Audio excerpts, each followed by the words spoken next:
வணக்கம் ஃப்ரெண்ட்ஸ், இன்னைக்கு நாம கேரட் அல்வா எப்படி செய்யறதுன்றத பத்தி வாங்க பார்க்கலாம். இதுக்கு தேவையான பொருட்கள், நான் வந்து கேரட் ஒரு 6 மீடியம் சைஸ்ல எடுத்து நல்லா துருவி வச்சிருக்கேன். அப்புறம் 1 டம்ளர் பால், முந்திரி, ஏலக்காய், நமக்கு தேவையான அளவுக்கு சுகர் எடுத்திருக்கேன். நான் வந்து இந்த கப்பில் அரை எடுத்திருக்கேன். உங்களுக்கு எவ்வளோ தேவையோ அந்த அளவுக்கு நீங்கள் சுகர் ஆட் பண்ணிக்கோங்க.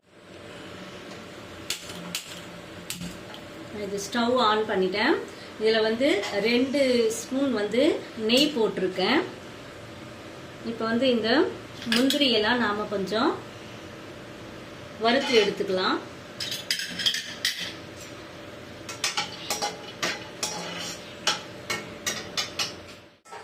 வறுத்து நல்லா பொன்னிறமாக வறுக்கணும்.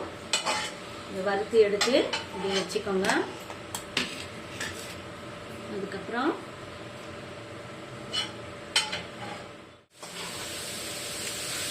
நம்ம துருவி வச்சிருக்கிற கேரட்டை இதில் நல்லா கொஞ்சம் அந்த பச்சை வாசனை போகிற அளவுக்கு இதை நல்லா வதக்கி விட்டுக்கோங்க. ஸ்டவ்வை சிம்மில் வச்சுட்டு அப்படியே ஒரு 5 மினிட்ஸ் நல்லா கொஞ்சம் வதங்கினா அந்த பச்சை வாசனை எல்லாமே போயிடும். இப்போ 5 மினிட்ஸ் நல்லா வதங்கிடுச்சு. இதுக்கப்புறம் இதில் 1 டம்ளரு நம்ம பால் ஆட் பண்ணிக்கலாம். அவ்வளோதாங்க. இது அப்படியே கொஞ்ச நேரம் ஒரு 5 மினிட்ஸ் சிம்மில் வச்சுட்டு நல்லா வேக விடுங்க. 5 அல்லது 10 மினிட்ஸ் நல்லா வேக விடுங்க.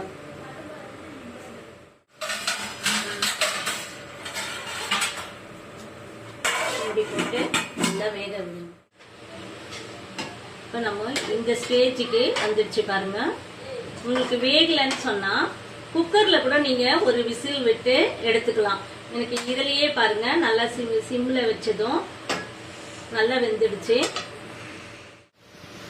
இதுக்கப்புறம் நமக்கு தேவையான அளவுக்கு இதில் சுகர் ஆட் பண்ணிக்கோங்க. அவ்வளோதாங்க.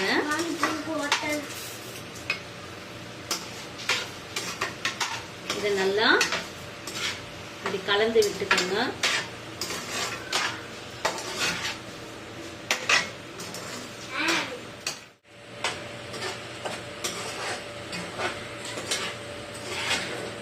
நல்லா கலரி விட்டுக்கிட்டே இருங்க. நம்ம சுகர் ஆட் பண்ணதுனால நல்லா கலரும் போது அந்த எசன்ஸ் எல்லாம் நல்லா திக்காகி அப்படியே சுருண்டு ஒரு அல்வா பதத்துக்கு வரும். இப்போ பாருங்க, அல்வா நல்லா சுருண்டு சூப்பரா வந்துருக்கு பாருங்க. இதுதான் நேச்சுரலா நாம வீட்டிலேயே குழந்தைங்களுக்கு செஞ்சு கொடுக்கலாம். இந்த ஸ்டேஜில் முந்திரி பருப்பு போட்டு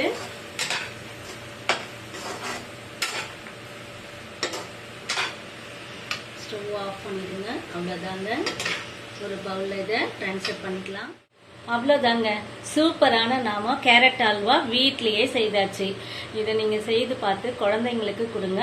எப்படி இருக்குதுன்றத கமெண்ட்ஸில் தெரியுங்க. தேங்க்ஸ் ஃபார் வாட்சிங்.